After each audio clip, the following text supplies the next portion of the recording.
భారత్లో టెస్టులు అనగానే బంతితో తిప్పేయడం, బ్యాట్తో దంచేయడం, ప్రత్యర్థులను అలవోకగా ఓడించడం. స్వదేశంలో ఒకప్పుడు భారత్కు తెలిసింది ఇదే. కానీ ఇప్పుడు స్పిన్ రివర్స్ అవుతోంది. ప్రత్యర్థులే భారత్ను తిప్పికొడుతున్నారు. హెడ్ కోచ్గా గంభీర్ వచ్చినప్పటి నుంచి భారత్ డౌన్ ఫాల్ అవుతూనే ఉంది. ఎందుకంటే దిగజారదు అనుకున్న ప్రతిసారి టెస్టుల్లో నిరాశపరుస్తూనే ఉంది. వరుస ఓటముల పాపం గంభీర్దే అనుకునేలా మ్యాచ్కి పతనం అవుతూనే ఉంది. కోహ్లీ, రవిశాస్త్రి, ద్రావిడ్, రోహిత్ హయాంలో భారత్ ఓ వెలుగు వెలిగితే గంభీర్ వచ్చాక మాత్రం ఫ్లాప్ షోనే.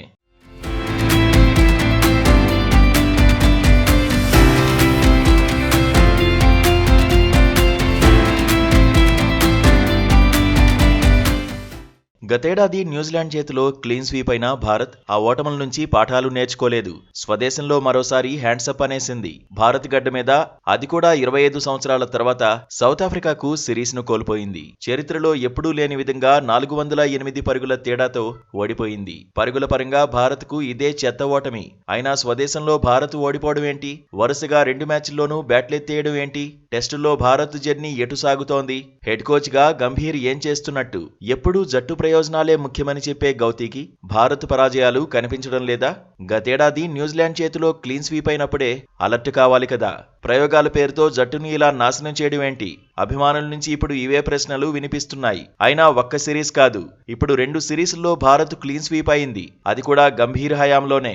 గతంలో ఏ హెడ్ కోచ్ కూడా భారత్లో ఇలాంటి పరాజయాలను రుచి చూడలేదు. అయినా సౌత్ ఆఫ్రికాను గౌతమ్ గంభీర్ ఆరంభం నుంచి తక్కువ అంచనా వేశాడు. ప్రత్యర్థి టెస్ట్ ఛాంపియన్ అని తెలిసి కూడా సరైన నిర్ణయాలు తీసుకోలేకపోయాడు. తను వచ్చాక బంగ్లాదేశ్, వెస్టిండీస్ పై విజయాల్ని గొప్పగా ఊహించుకున్నాడేమో.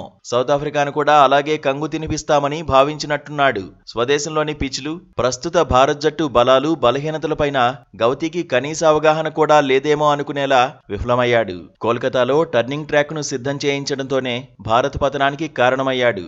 ఆ తర్వాత గౌహటిలోనూ సరైన పిచ్ను రెడీ చేయించుకోలేకపోయాడు.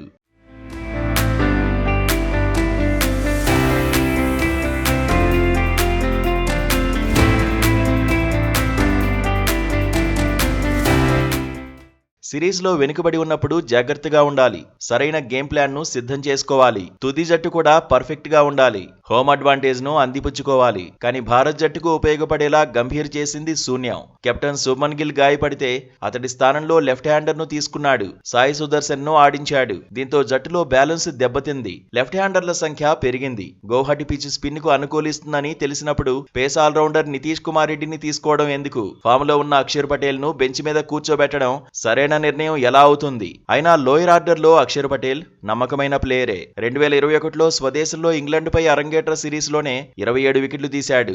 ఆ తర్వాత ఆడిన 12 టెస్టుల్లో 30 వికెట్లు సాధించాడు.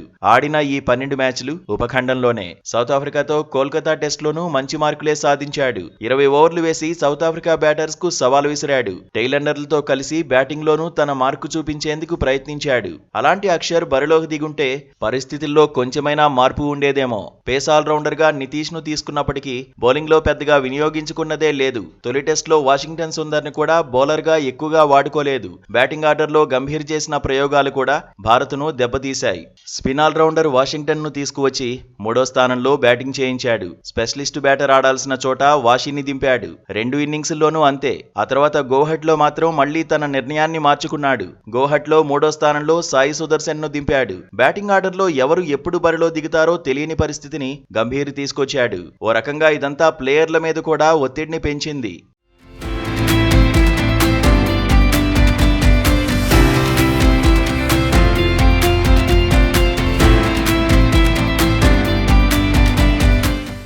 భారత్ జట్టు తరపున మ్యాచ్లు లేనప్పుడు దేశవాళీల్లో ఆడాలని సూచించే గౌతీ దేశవాళీ క్రికెటర్లకు మాత్రం ప్రయారిటీ ఇవ్వడం లేదు. డొమెస్టిక్ క్రికెట్లో టన్నుల కొద్దీ పరుగులు చేసిన సర్ఫరాజ్ ఖాన్ గతేడాది న్యూజిలాండ్తో టెస్ట్ తర్వాత మళ్లీ బరిలో దిగలేదు.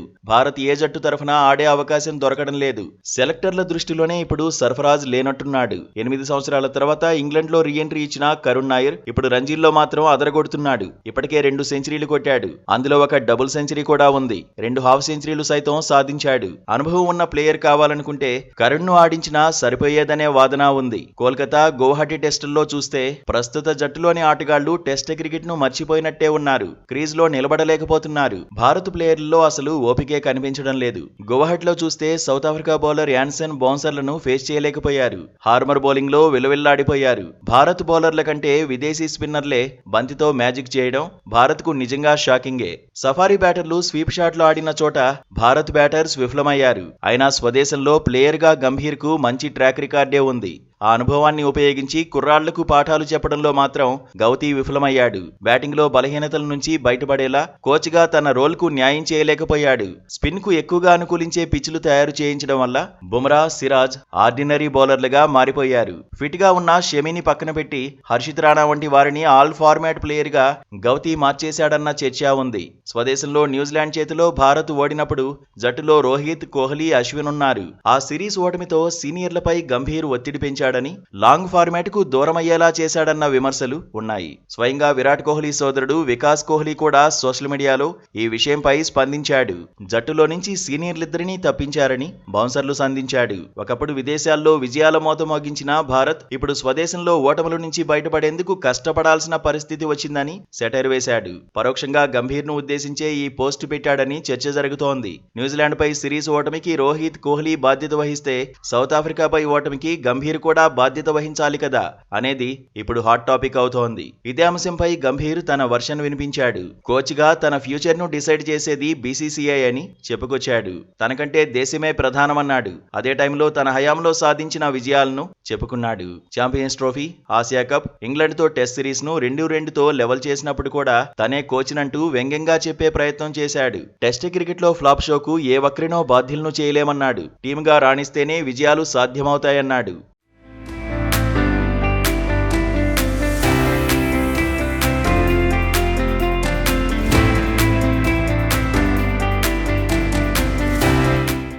ఇంగ్లాండ్లో సిరీస్ను లెవెల్ చేయడాన్ని గంభీర్ గొప్పగా చెప్పాడు. ఓకే, యువ జట్టుతో సిరీస్ను లెవెల్ చేయడం అద్భుతమే. కానీ ఆ సిరీస్లో రోహిత్, కోహ్లీ ఉంటే సీనియర్లుగా జట్టును గైడ్ చేసేవాళ్లు, యువ ప్లేయర్లలో స్ఫూర్తి నింపేవాళ్లు. అప్పుడు మరింత మెరుగైన ఫలితాలు వచ్చేవేమో అనే చర్చ ఉంది.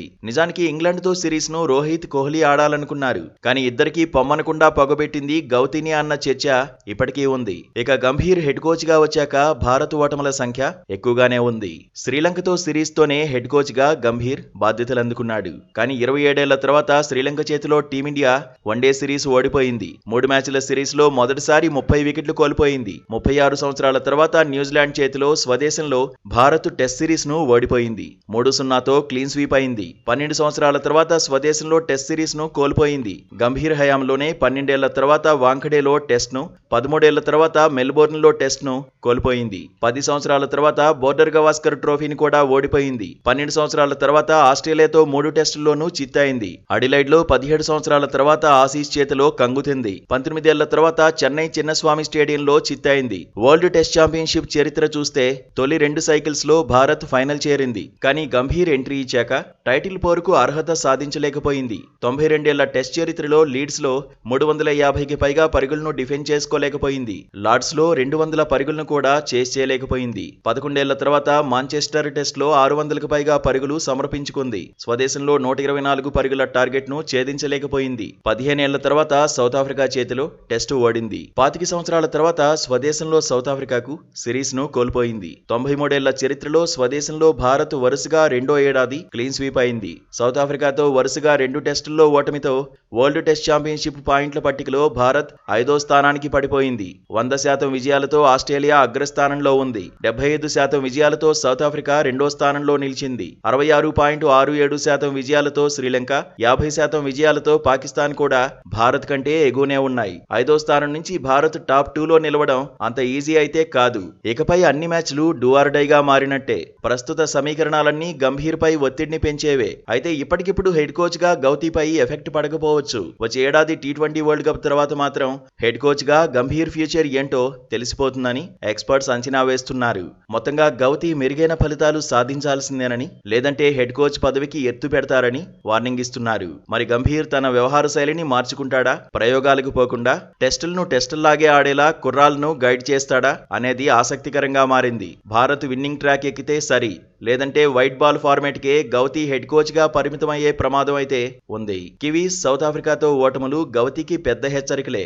మున్ముందు బీసీసీఐ తీసుకునే నిర్ణయాలపైనే భారత్ టెస్ట్ క్రికెట్ భవిష్యత్ ఆధారపడి ఉంటుంది అనడంలో డౌట్ లేదు.